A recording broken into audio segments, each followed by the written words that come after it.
Very sure you're going to get a thing or two from this book review. This book is The Power of the Subconscious Mind by Dr. Joseph Murphy. Stay with me. Hi, there is. So these are 5 points I wrote down in my journal about this book, The Power of the Subconscious Mind, and this is just chapter 1. Like, I think I'm going to be doing a series on this. Before the chapter 1, this is something I picked out, and it said prayer is an ever-present help in time of trouble, but you don't have to wait for trouble to make prayer an integral and constructive part of your life. Yes, prayer is important and it is an ever-present help in time of trouble, but why wait till time of trouble before you pray? So these are 5 points I wrote down from the power of the subconscious mind. From this chapter one's review, I'm sure you understand everything chapter one is talking about. I'm going to make subsequent videos following this one later on. That's for the chapter two when I'm done. The first point is that whatever you want, you can draw forth. A magnetized piece of steel can pull 12 times its own weight, but demagnetize the same steel and it can't even lift a feather. And this also applies to man. One man who knows he is born to be a leader, who knows he is born to have abundance, and another who lives a mediocre life and fear.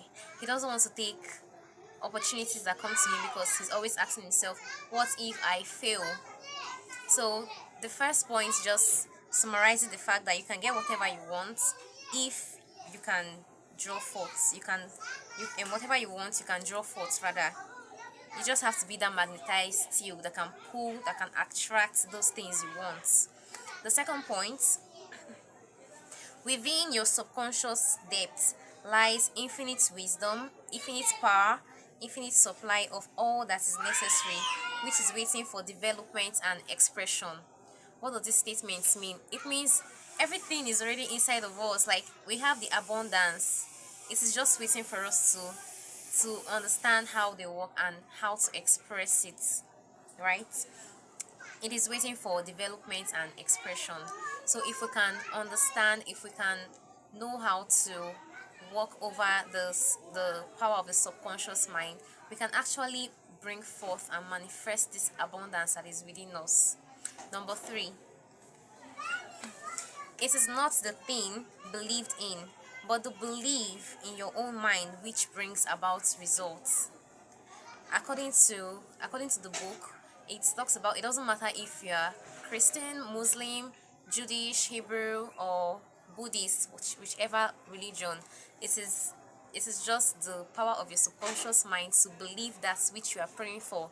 It also went ahead to quote a part in, I think, the Bible, in Mark 11:23. I'm not going to quote because I'm trying to make this video as short as possible, which also talk about, like, if you can believe in your mind, it is going to be made possible. Like, so why do you think two people can be praying for the same thing, but one person gets it and the other person do not?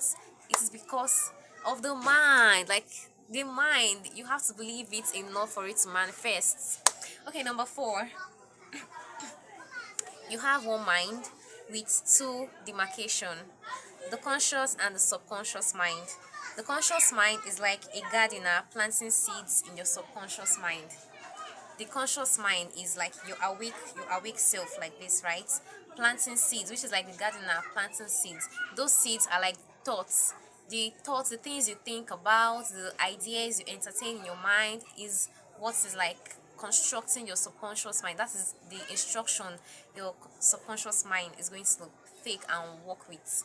So the conscious mind is like a gardener that plants seeds in the subconscious mind.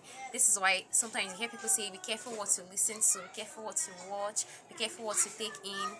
This is the reason, you guys, like, I've been sleeping all my life. Number 5, when you repeatedly say to people, I can't afford it, then your subconscious mind sees to it that you won't be in a position to afford what you want.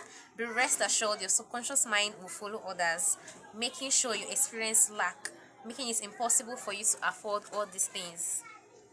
When you see a designer clothes, a designer bag, shoe, or whatever. Genuinely, you would love to have that thing, but when you see that thing, you will check the price tag and you're like, oh my goodness, this is so expensive, I can't afford it.